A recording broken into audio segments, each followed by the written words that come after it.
Alors quand j'étais petit, moi je voulais être cuisinier, et j'aurais bien aimé aussi être vétérinaire. Bon, je vous dis pas, je ne suis devenu ni l'un ni l'autre, mais je garde quand même une attirance pour les deux. Voilà.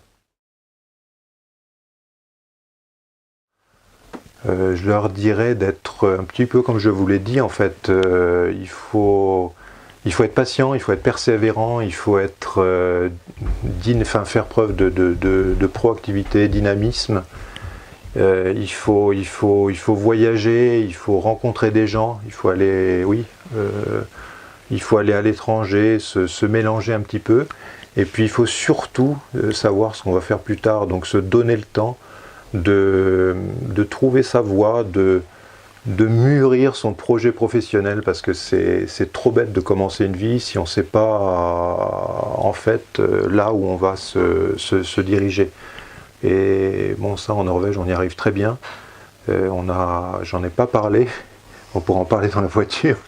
On a un système qui s'appelle Folkehøgskolen, que Jonathan va probablement faire l'année prochaine, et qui permet aux jeunes de passer une année à faire quelque chose qu'ils aiment, qu'ils ont envie de faire, en communauté. C'est 100 élèves plus ou moins, venant d'horizons très différents, et qui leur donne vraiment la possibilité de s'ouvrir, de se sociabiliser, et de faire quelque chose qu'ils aiment, tout en réfléchissant à ce qu'ils souhaiteraient faire plus tard. Donc ça leur permet aussi de mûrir.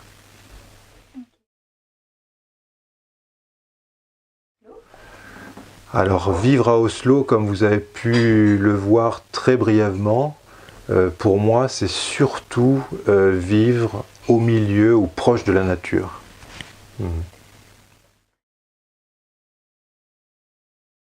Difficile, mais j'ai envie de reprendre en fait ce que je vous ai dit. Bon, je vais d'abord vous remercier pour être venu, parce que vous avez fait un long voyage, vous n'avez pas terminé votre périple, mais c'est très courageux.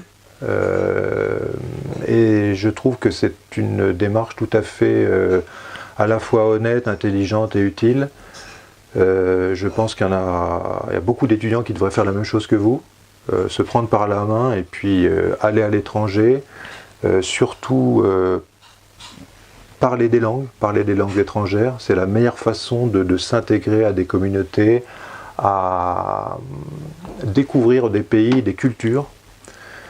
Et puis, oui, il faut profiter du bagage que vous avez. Bon, vous avez la tête qui n'est pas, fort heureusement, trop pleine, pour faire un petit peu le tri et puis bien décider de ce que vous souhaitez faire, de ce que vous aimez faire, parce que c'est l'essentiel. Hein.